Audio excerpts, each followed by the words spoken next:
да направим тази презентация на отбора. Първо, за да покажем, че автомобилният спорт и ние като участници съществуваме, защото, както е ясно, последните няколко години нашият автомобилен спорт падна много надолу, т.е. към дъното. Като видите, заявените коли на всяко едно състезание, дори на Рали България, са около 40-50, което е много малко.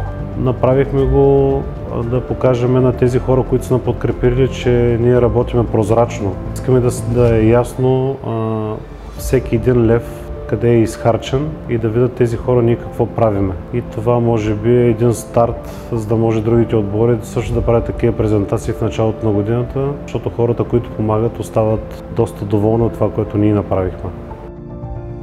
Тези картини, които ни бяхме изложили на входа на нашето представяне, те бяха 4 на брой, за да може да не за всеки един от нас да има една такава картина, в която всички гости, фенове, които присъстваха на това представяне, да ни напишат някакво послание на картината. Постоянно се гледам всяка вечер картината и се сещам за това представяне. И съм изчел всички послания, които са написани на картината, и това доста ме зарежда.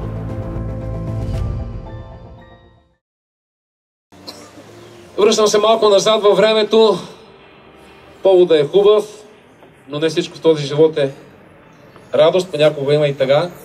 Ние сме длъжни да отдаваме почит и на тези, които за съжаление вече не са сред нас, но са оставили някаква деля в това, което са правили. Тодор Славов и Тодор Петков бяха такива момчета. Достойни за подражание, изключителни като личности, изключителни като състезатели, като приятели. За съжаление вече не са сред нас, но това, което са направили, със сигурност ще остане много години за напред. Аз ви предлагам, преди да преминем към малко по-пъстрата част на този празник, с едноминутно мълчание да почетем двамата. Благодаря ви.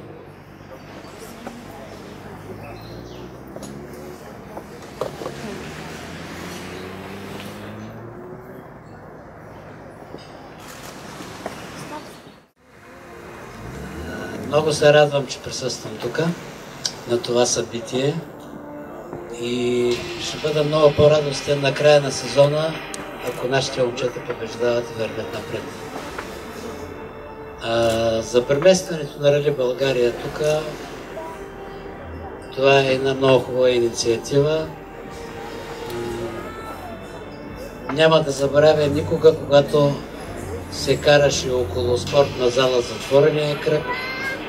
Тогава бях много млад и мечтаях един ден да се кача в състезателна кола. След няколко години мечтата ми се сбъдна. Това е. Благодаря ви. Обикновено пилотите говорят малко по-малко, но навигаторите са по-слабоходливи. Ти си?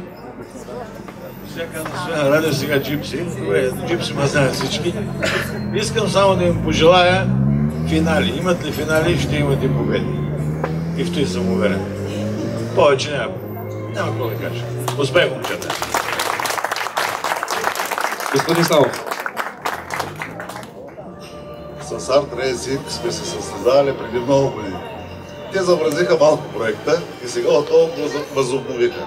И това е много щастлив момент за цялата автомобилна общественост.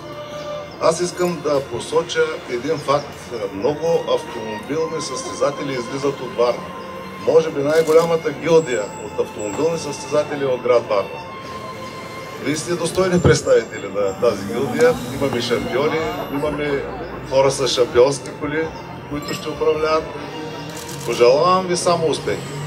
Безамарино и отново да се видим в края на годината с шампионски коли. Всичко добро! Екипаж на Арт Рейсинг е в състав Йордан Атанасов и Янаки Янакиев. Заповядайте, господа. Няма да се повтарям имена, достатъчно добре познати в българския автомобилен спорт, затова няма да давам никаква допълнителна информация за тях. Ще дам след малко възможност те да споделят това, което желаят. Вторият екипаж, който ще представя Арт Рейсинг този сезон, Боян Безус, Димо Бузуков.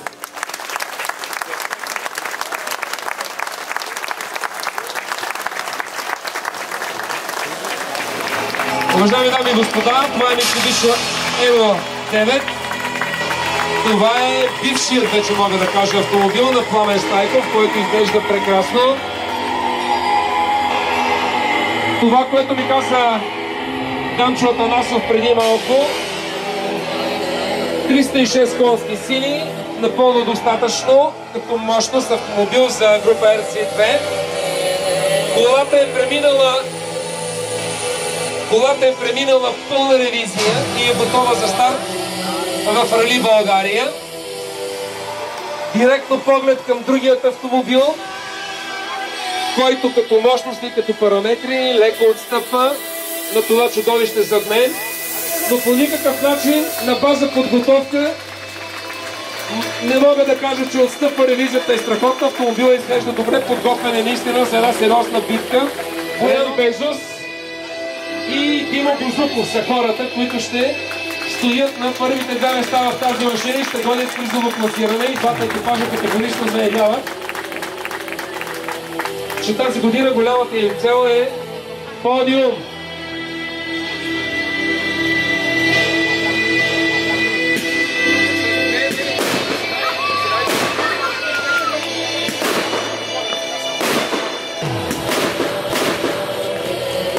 Нека да благодарим на нашите водители, на двата екипажа за изключително интересното решение да презентират по себе си автомобилите тази година в навечерието на отговорните шампионати. Това, което им предстои, няма да е лесно,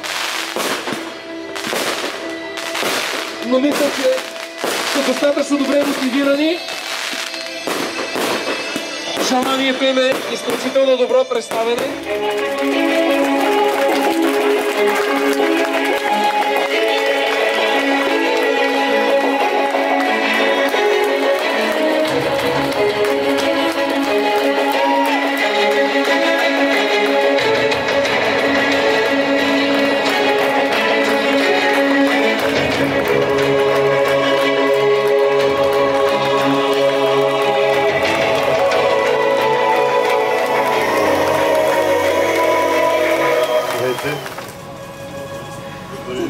Не мога да опиша чувството, което изпитвам в момента. Искам само да ви кажа, че със сигурност ще ви зарадвам тази година, поне ще се постараем. И радвам се, че ви имам. Благодаря ви.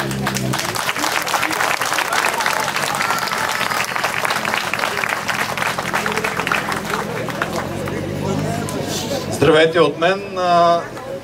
Така като ви гледам, виждам само усмихнати лица. Ужасно много хора виждам на това събиране, което съм горд, че вас ви има, че можете, че ще ни подкрепяте. Също така искам да благодаря на Данчо за поканата тази година да участвам в техния проект. Надявам се само за хубави моменти. Благодаря ви.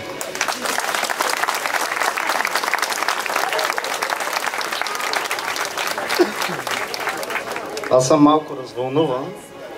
Това, което искам да кажа е, че съм изключително благодарен на всички за вашето присъствие, уважение към нас. И мога само да кажа, че ние продължаваме напред за спорта, за вас, за всички, защото той не е само за екипажите, той е за всички тук присъстващи. Благодаря ви.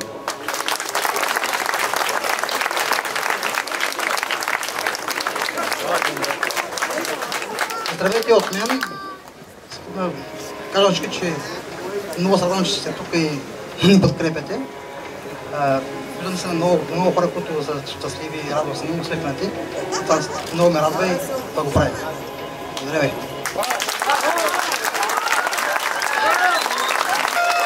Желая успех на Димо. Нека да го аплодираме. На пилота Боян Безос. Безаварийно карани много успехи. На Данчо Атанасов и на Янаки Янакиев. Представянето на отбора беше изключително приятна изненада за цялата автомобилна общественост. Лично аз не съм присъствал на такова представяне. Имало е закривания на сезона, успешни, както на Павел Левтеров, подобни, но това беше едно грандиозно събитие и мисля, че се понрави на всички нас. Аз си мисля, че ние постигнахме нашата цел. защото направихме това по начин, по който никой в България не го е правил. Направихме го по начин, по който го правят хората в цял свят. И мисля, че много хора се замислиха върху това нещо и тепърва ще предстои те да мислят да правят техните представяния на техните отбори. Както казахме в едно обращение в страницата ни във Facebook, ако ние получим конкуренция като отбор в българския рали спорт, то нашата цел не е била на празна и не сме постигнали това, което искаме. Такъв формат до момента никой не го е правил. Браво за всички, които се потрудиха да го направят това представяне. Нека останалите да си учат как се прави представяне, как се прави презентация, защото колкото повече такива представяне и презентации има, ще има по-голяма публичност. Дали ми хареса презентацията на отбора? Бих казал, че беше на едно доста високо ниво, смея да твърдя и дори на европейско ниво. Аз присъствах там, беше интересно според мен и за публиката. Представихме спорта в такава светлина, в каквато трябва да бъде представена според мен. Точно така съм си го представил да бъде представянето на отбора. Наистина беше много ефектно.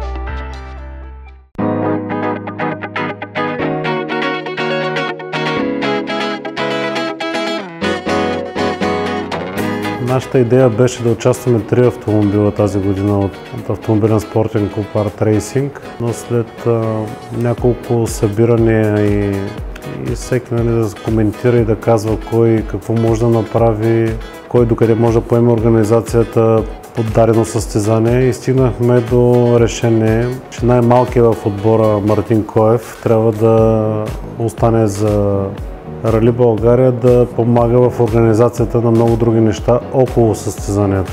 Около бокса, около подвижния магазин. Знам, че не му е било лесно да вземе това решение, но просто се налагаш. До година пък аз ще му помагам. Има момчета от отбора, които се промениха изцяло, докато Мартин пое доста голяма отговорност за това състезание и всичко свърши на 100%, което е показателно, че той самия като човек се промени. Участието на един рали автомобил от ранга на Mitsubishi Evo 9 финансово е доста тежко, бих казал, в наши дни, защото там бензин е доста по-скъп, около 5 евро литъра, разходът е около 100 литра на 100 км. Гумите са доста скъпи, може би около 360-70 евро, които се сменят на всеки сервис, т.е. след около 30-40 км. Не искам да казвам като сума колко е, но не е по-малко от 20 000 лева за едно средно по големина състезание. Да бъдеш бърз и да даваш резултати, освен това, че трябва да бъдеш всеотдаен, да се разбереш с другия пилот, така наречения навигатор в автомобила, без който не може, изисква много голям финансов ресурс.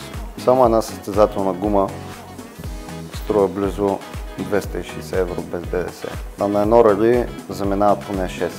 Освен всичко това идват естествено разходите за горева, логистични разходи, механици, подготовка на автомобила, тестове преди самото състезание, спане, заявка за участие, храна, път, тренировки, опознаване и така нататък. Може би за нашия автомобил едно състезание възлиза от порядъка на между 3500 и 5000 лева, според зависи формата на състезанието и неговата дължина.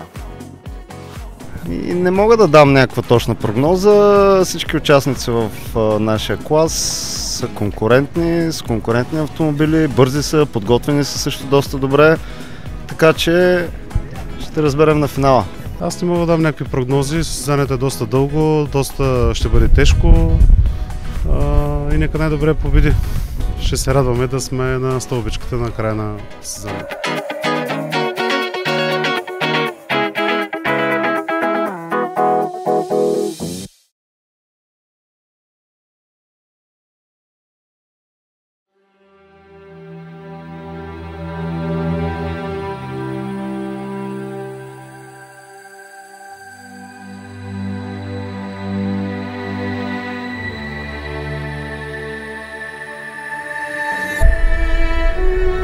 За съжаление и Тошко липсваше, Сянката, и другия Тошко Славов липсваше, но ние не можем да върнем времето назад.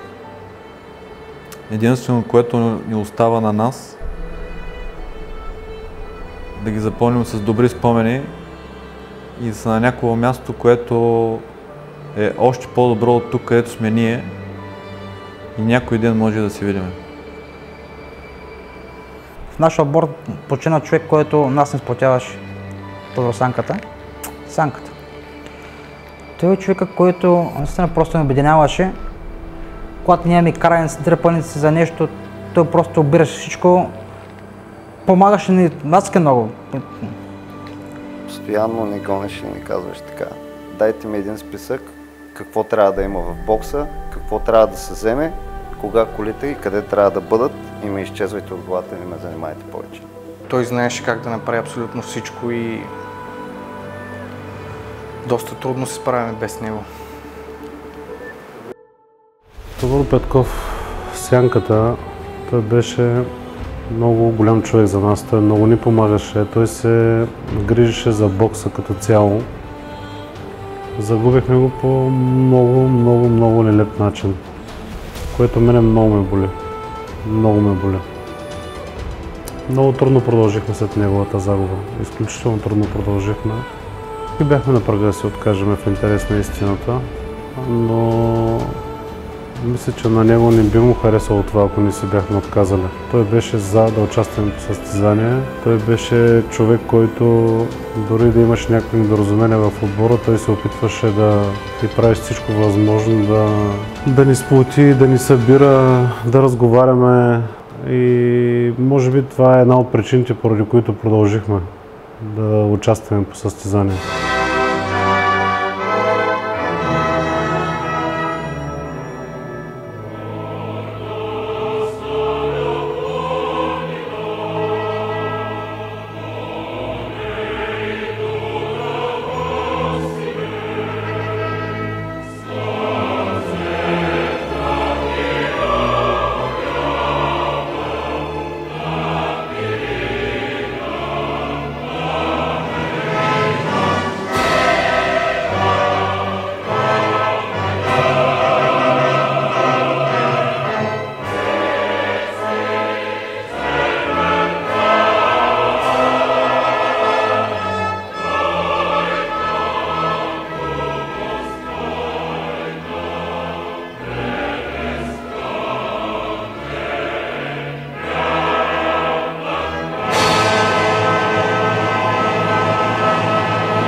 Благодаря ви, господа.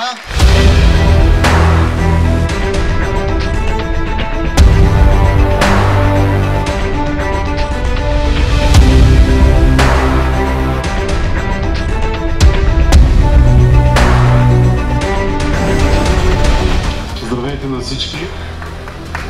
Ще се радваме наистина купата да остане в България, българин да я спечели и още повече съм радостен да я спечели Варненец. Благодаря ви.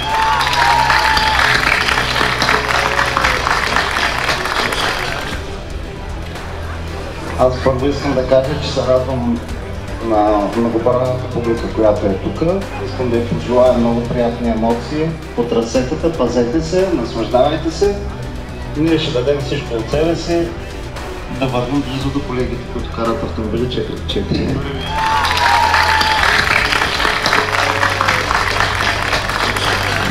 Двама състезатели пилот, добре познати, отново заедно след толкова години. Данчо Тарасов и Раки Янакиев. Здравейте! Преди 14 години са били шампиони на България, но с автомобила Лада. Тази година с доста по-сериозен автомобил. Жоро? Значи няколко думи. След 2 поредни участия, нали, Варна с Шкода ВРЦ, стига вече глупости, нали? Не са глупости, това ми беше детската мечта и аз направих всичко възможно да се осъществя. Тази година си купихме този автомобил и ще се борим, както казах, че се радвам купата да е във Варна. И един апел към публиката, моля ви, пазете се. И ние ще ви пазим, но и вие се пазете. Благодаря. Който на вашите аплодисменти Йордан Атанасов и Янаки Янакиев.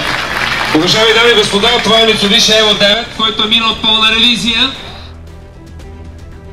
Доказан автомобил, имаха възможност да карат на 2 състезания, Планинско Шумен и на Сибил Румъния. Така че познават до някъде машината. Успех на Данчо Атанасов и на Янаки Янакиев.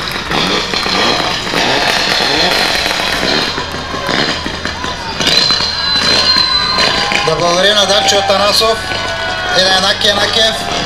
Заповядайте, господа.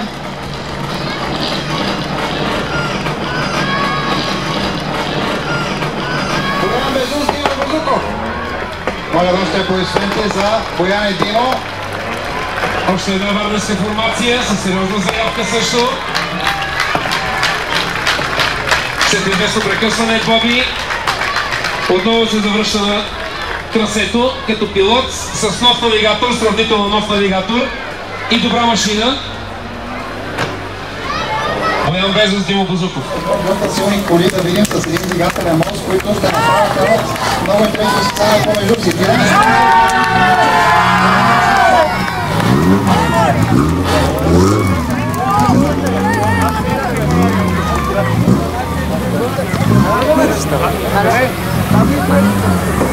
Как трудно се излиза от тези автомобили.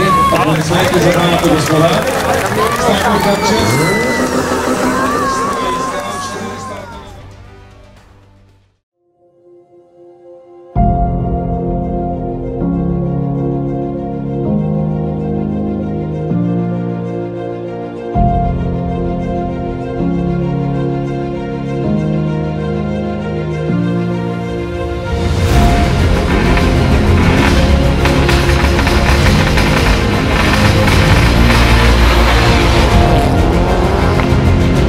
Самата конфигурация на състезанието Рали България се оказа изключително трудна. Етапите като Солник и Дюлино, които са изключително дълги, с променящ се характер, характерни с дълги прави, с тясни участъци в гориста местност, с превали, скоци, има бързи завои. След това трасето става по-сгънато, както го наричаме, с много завои, с трамплини и е необходимо изключително добро майсторство, за да може да бъде преодоляно това трасе с голяма скорост. Да, трасето е трудно, даже бях казал някъде, че е малко гладиаторско, иска суров подход към трасето и много сериозна подготовка.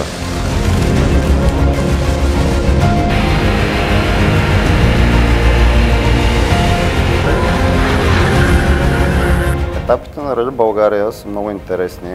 Според мен дори така те го правят едно състезание, което няма еквивалент в България. Разбитата е дълга Солник до отсечката Аладжа Манастир, Сини Рид, а дори и бялата вода с участъка от Макадам в средата на етапа нямат нищо общо като етап. Нито един няма нищо общо с другия, което изисква от екипажите различни настройки, различно подхождане и различна стратегия към всеки един от тези етапи.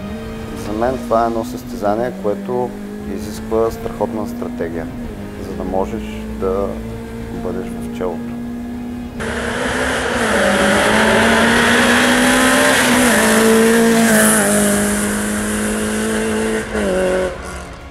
Рали България не беше трудно като трасета, беше по-различно от всичко останало, което сме карали до момента. Защото дюлинската отсечка аз поне не помня да съм я карал, от как се състезавам. Но адмирации за организаторите.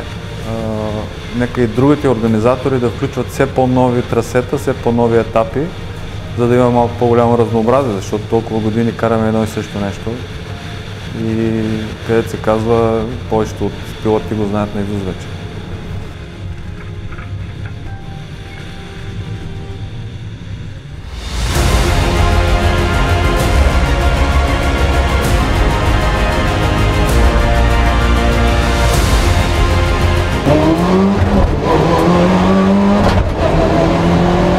Данчо, как минаха първите два етапа за теб? Ами за нас минаха добре, заложихме на сигурното, стояхме на пътя. Надявам се сега за второто минане да подобрим времената си. Имаше ли участъци, които така изискваха по-сериозно внимание или бяха по-трудни, така като за навигатора и за теб?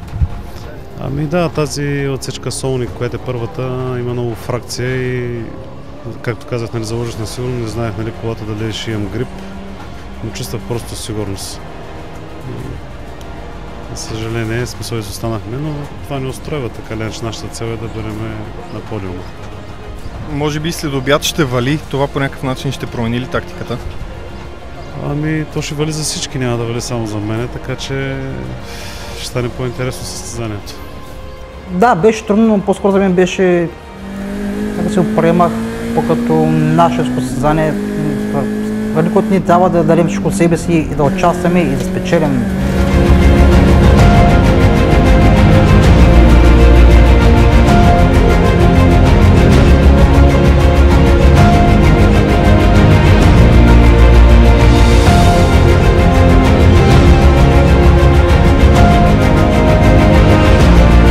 Едно рали в такъв мащаб като Рали България излиза над 300 000 лева, ако трябва да се направи по абсолютно всички стандарти.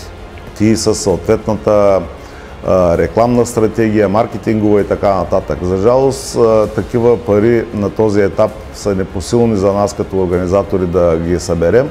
Затова с значително по-малка сума успяваме да организираме нещата.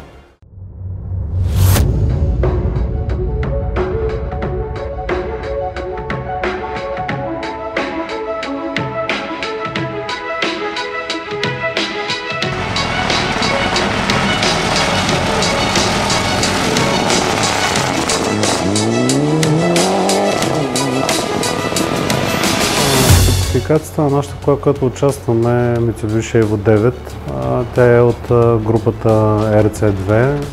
Съответно, тя е доста по-стар автомобил от тези, които излязаха вече в последните години R5. Минахме на такава кола, защото е по-евтина за обслужване и по-поносима да и поемаме самите разходи, макар че и тя не е трудно да я поддържаме. За да се борим в генерално класиране, не трябваше кола от тази група. Надежден автомобил, аз съм много доволен, не съм имал почти никакви проблеми от състезанията, които съм карал до момента. Надявам се за напред да нямам проблеми.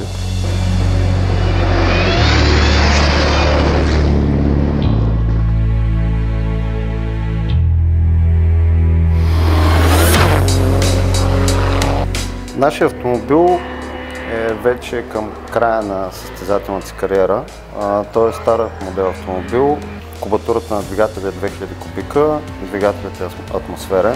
Сериен е, по homологация ние нямаме право да пипаме нищо по двигателя. Реално той е такъв, какъвто е излязъл от завода. Единствените подобрения, които можем да направим, сме направили по нашия автомобил, това е да му сложим хубава електроника.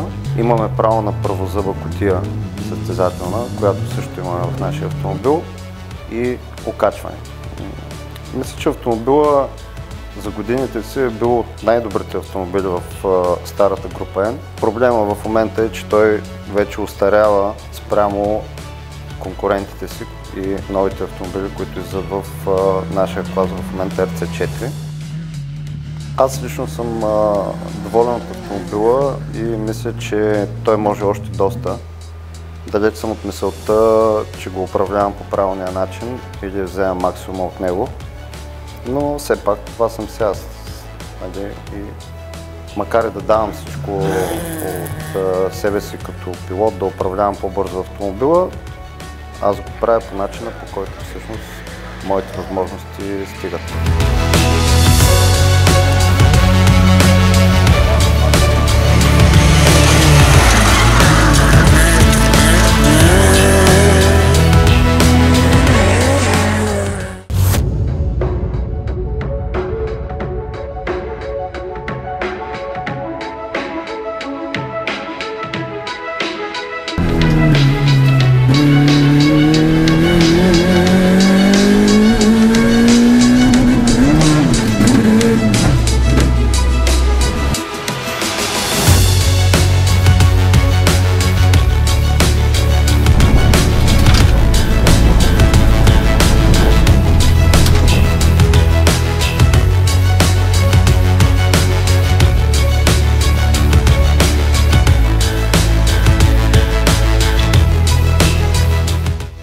Ами да, аз като малък почти всяко издание на Рали Обена ходих да го гледам. Къде на Обена, къде на Ладжа манастир, на Гумения завой, на Шикана. Това ми беше на мене мечтата да стана и аз автомобилен състезател. И така работих и събирах пари, за да си купя такава кола. Когато участвах в това състезание 1997 година, майка ми беше им приготвила едни сандвичи, в които аз реално не знаех къде отивам. Отивам на състезание и сандвичите ми бяха, нали, бях ги сложил тук между ролбара и самия прак на колата. И когато катастрофирахме, се обърнахме по таван, това беше на третия ден на състезанието. И тогава паднаха и сандвичите. 2 дена въобще не ми се е яло сандвичи, така че тогава ги видях.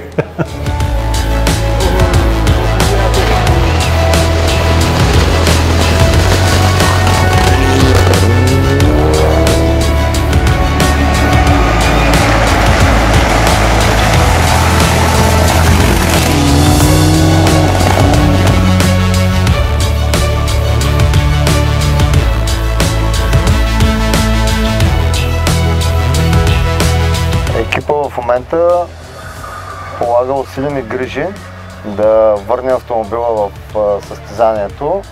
Така, като гледам, ще приключа скоро и утре ще може да стартираме по системата Супер Рали, която в случая за нас не е толкова важна. По-важното е, че публиката по трасетата не подкрепяше много и ние искаме да се върнем в състезанието заради тях. Повече доволен съм от представянето днескашния ден. Дори не съм и очаквал, че ще бъда на втора позиция.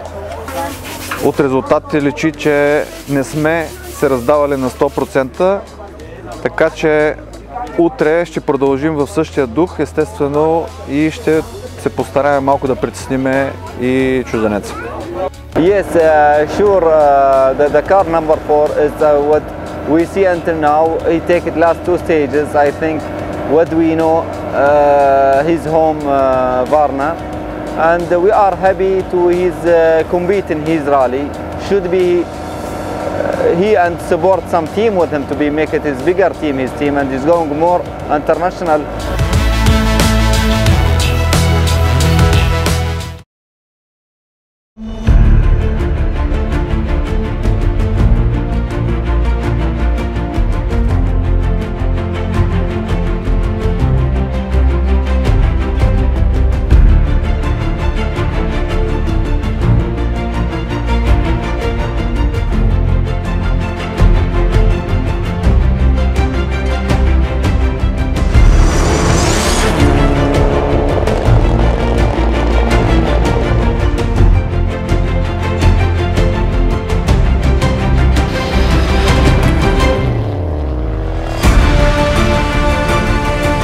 Когато започнахме с брат ми в самото начало, Славчо Христов и Стоян Радев Джипси ни показаха как трябва да се правят записки.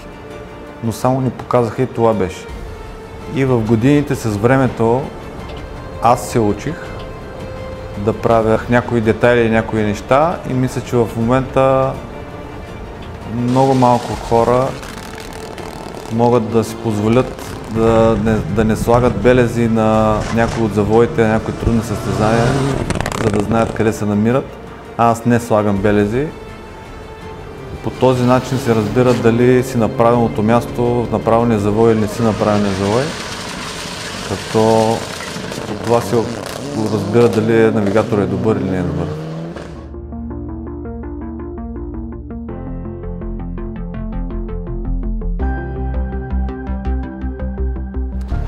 мен най-трудният момент в това рали беше, че трябва да държа Данчо на пътя. Едновременно трябва и да го мотивирам да дава газ,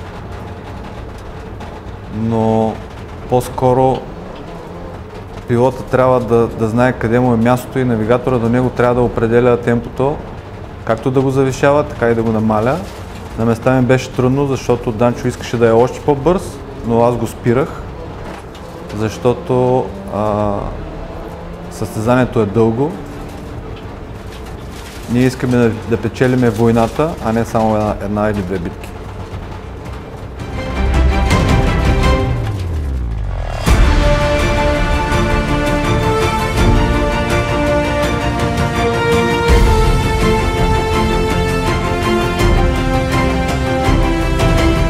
Чувствам се по-спокоен тази година, защото автомобил, който управляваме, е наша собственост. Ние може да правим тестове, когато искаме. Това, което виждаме, че нас ни куца, така да кажа, и имаме проблем с нещо, може да го тестваме по всяко едно време. Докато колата, която взимахме под наем предните 2 години, имахме право на тест 20-30 състезателни километра и вече отивахме на даденото състезание.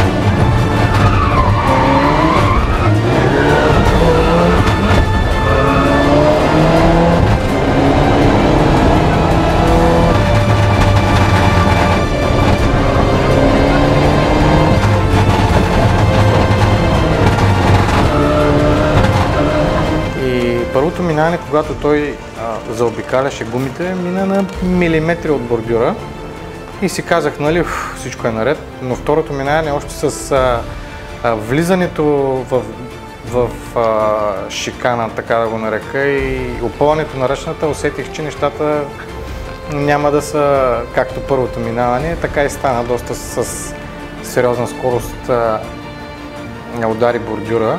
Той изпегна стълба, но интересното беше, че той видя стълба на онборда. По време на състезанието го е пропуснал.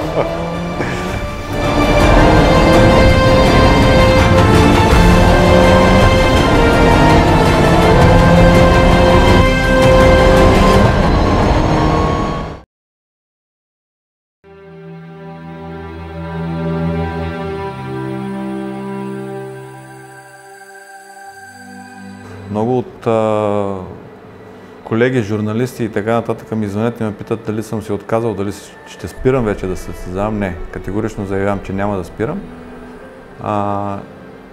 Ще се състезавам до когато мога, защото за мен това ми е начинът на живот, това ме зарежда. Когато имам възможност, разбира се, на драго сърце ще участвам навсякъде, където мога. Аз в момента съм част от екипа на Art Racing, се радвам, че съм точно част от този отбор, защото това за мен е, може би, единственият клуб в момента, който се опитваш да направи по-различно, по-хубаво, по-красиво, по-забавно, да се хареса на повече хора и повече хора да се радват и да обичат този спорт. Ние сме хората, които в момента поддържаме спорта в едно плаващо ниво. Неприятното, което е в случая, че ние не виждаме младите момчета да излизат по трасетата и да се учат и да стават бързи, да имат бюджети и да могат да се състезават. Което мене лично ме плаши малко, защото за да има спорт и този спорт да има бъдеще, трябва да има кой да го продължи.